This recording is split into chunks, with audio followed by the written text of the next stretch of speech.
Doctor صاحب کی جو بات میں چاہ رہا تھا اس کو آخری بات کہہ کے نقل کر کے انشاءاللہ ختم کرتا ہوں۔ ڈاکٹر صاحب نے ایک جگہ پہ گفتگو کرتے ہوئے فرمایا، تنظیمی ساتھی تھے، اور مجھے اس تقریر سے یوں لگتا ہے، یعنی اس جملوں سے یوں لگتا ہے کہ یہ ہے بھی کوئی آخری چند سالوں کی، شاید 93-94 کی بات ہوگی، کیونکہ 95 میں شہید ہو گئے وہ۔ ڈاکٹر صاحب نے پہلی بات کہی ہے کہ اگر آپ چاہتے ہیں تنظیم کو بچائیں، کیا فرمایا؟ اگر آپ چاہتے ہیں تنظیم کو بچائیں، یہ ان کے اپنے الفاظ ہیں جو لکھے ہوئے، میں وہیں سے نقل کر رہا ہوں، کہ پہلی چیز جو ہے نا وہ آپ کا مرکز بہت مضبوط ہونا چاہیے۔ کیا فرمایا؟ آپ کا مرکز بہت مضبوط ہونا چاہیے۔ نہیں، ہمیں کیا ضرورت ہے، ہم تو خود یونٹی بہت ذہین ہے، ہمارے پاس پوٹینشل زیادہ ہے، ہمارے پاس افراد قوت زیادہ ہے، ہمارے پاس دماغ زیادہ ہے، وسائل زیادہ ہیں، ہم یونٹ کو مضبوط کر رہے ہیں، آپ تنظیم کو توڑ رہے ہیں۔ آپ کے پاس پوٹینشلز ہیں، آپ کے پاس وسائل ہیں، آپ کے پاس افراد ہیں، اپنے مرکز کو مضبوط کریں، چاہے وہ مرکز ہو یا وہ ڈویژنل مرکز ہو۔ ڈاکٹر صاحب فرماتے ہیں پہلی چیز کہ اپنے مرکز، اگر کسی تنظیم کو بچانا ہے اس کے مرکز کو مضبوط کریں، ایک۔ دوسرا فرمایا کہ جو آپ کے سابقین ہیں ان سے رابطے کو مضبوط کریں،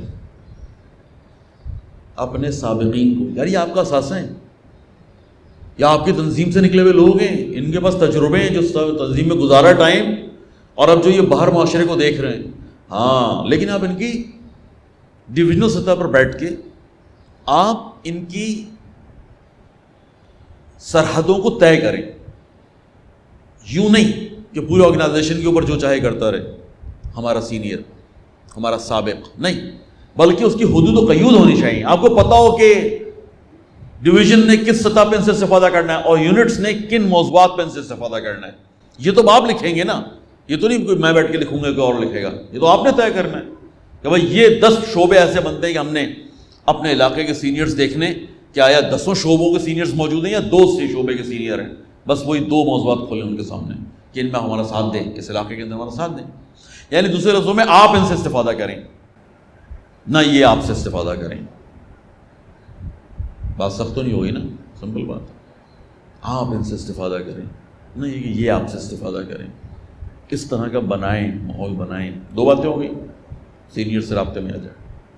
ڈاکٹر صاحب تیسری بات فرماتے ہیں، گروہی سیاست کو چھوڑ دیں، تنظیم میں گروہی سیاست کو چھوڑ دیں۔ رہبر، یہ ڈاکٹر صاحب کے جملے ہیں، جب ہم گروہی سیاست کرتے ہیں نا، ہم سیدھی تنظیم کے اوپر ضرب لگا رہے ہوتے ہیں، لیکن ہم سمجھ یہ رہے ہوتے ہیں کہ ہم نے اپنے مخالف پہ لگائی ہے، یہاں پر ہم نے اصل میں ڈیویژن صدر پہ لگائی ہے، ہم نے اصل میں مرکزی کابینہ پہ لگائی ہے، ہم نے اصل میں فلاں چیف پہ لگائی ہے، اسکاؤٹ کا چیف تھا، یہ آپ سوچ رہے ہوتے ہیں، لیکن آپ جو روش اختیار کر رہے ہوتے ہیں نا، یہ پوری آرگنائزیشن کے لیے قبرستان بن جاتا ہے، قبر میں اتر جاتی ہے پوری آرگنائزیشن۔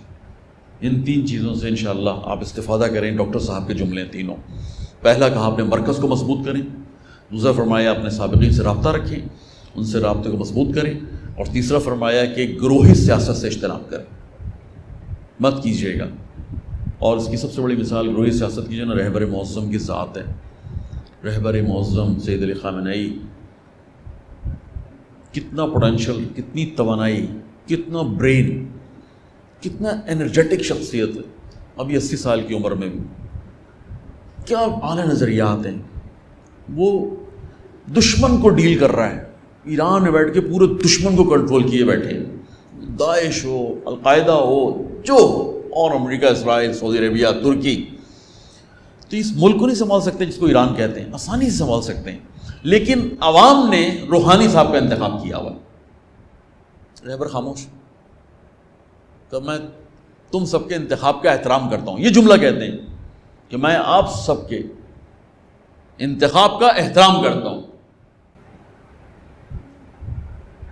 کہ رہبر معظم 40 سال یہ جو گزشتہ حکومتیں آئی ہیں نا، اس قدر نالائق لوگوں کی حکومتیں رہی ہیں ایران پہ، سوائے 4 یا 6 سال احمدی نژاد کے، بس پھر وہ بھی آخری کے 2 سال پٹری سے اتر گئے۔ اتنے نالائق لوگ ایران پر مسلط ہوئے کہ انہوں نے یہ طے کر لینا تھا کہ رہبر کی بات نہیں ماننی، امریکہ کی بھی سن لیتے ہیں، اسرائیل کی سن لیتے ہیں، سعودیہ کی سن لیتے ہیں، اپنے دل کی اور اپنی خواہشات کی سن لیتے ہیں، رہبر کی نہیں سننی. طے کیا ہوا ہے ان لوگوں نے، یہ روحانی سماعت سب نے. لیکن آپ نے کبھی، جب تک یہ حکومتوں میں رہتے ہیں، آپ نے کبھی سنا رہبر معظم نے ان کو تضعیف کیا ہو، انہیں کمزور کیا ہو؟ مسلسل رہبر کہتے ہیں کہ کوئی مسئلہ نہیں. اور میں اس بنیاد پر ایمان لایا ہوا ہوں کہ جو رہبر نے یہ 4 حکومتیں گزشتہ جو 8 سال رہی ہیں جنہیں برداشت کیا ہے، اب جتنی بھی بیہودہ حکومت آ جائے، رہبر میں وہ طاقت پیدا ہو گئی ہے. رہبر نے ایک بہت بڑا عوامی طبقہ تیار کر لیا ہے کہ جسے عوامی وسائل، جسے حکومتی وسائل نہیں بھی مل رہے. لیکن وہ جو رہبر نے نعرہ دیا ہے نا، اس سال کا بھی دیا ہے نا، کہا تولید یعنی پیداوار، پھر کہا کہ جو سپورٹ کرو، دوسرا جملہ کہا پیداوار کو سپورٹ کرو، اور تیسرا کہا کہ جو بھی رکاوٹیں ان کو ختم کرو. یہ سال کا نام بنایا نا رہبر نے اس دفعہ. رہبر کو پتہ ہے کہ الحمدللہ میں ہر حکومت اتنا خراب سسٹم ہوتا ہے پھر بھی کچھ نوجوانوں کو نکال لیتا ہوں، اگلی حکومت بہت سسٹم خراب ہوتا ہے پھر بھی میں کچھ نوجوانوں کو نکال لیتا ہوں. یعنی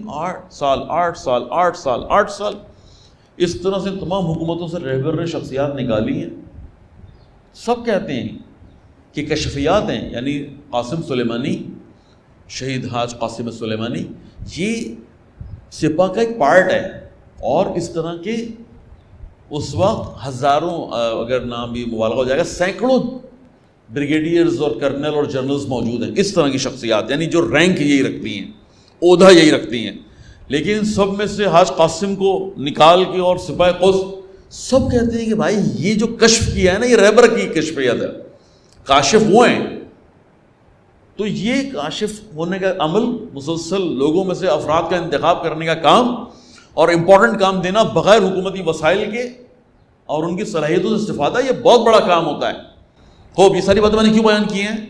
سسٹم ایسا مضبوط بنائیں کہ جو آپ کے اوپر شخصیت ہے وہ انشاءاللہ آپ کے اندر سے جوانوں کو، پوٹینشیل رکھنے والے جوانوں کو، ضروری نہیں ہے کہ وہ تنظیم، یعنی اگر فرض کریں تنظیمی سیٹ اپ اجازت نہیں بھی دے رہا تو ان کی تربیت نہیں کرنی ہے. ان کی تربیت کے مواقع فراہم کریں، لیکن اس لیے نہیں کہ خدا نخواستہ اور پارٹیز بنانی ہے یا گروپ بنانے، بلکہ مستقبل کے اندر اگر ہمارے مرضی کے نہیں بھی تب بھی بہترین روش کے ساتھ آرگنائزیشنز آگے بڑھیں.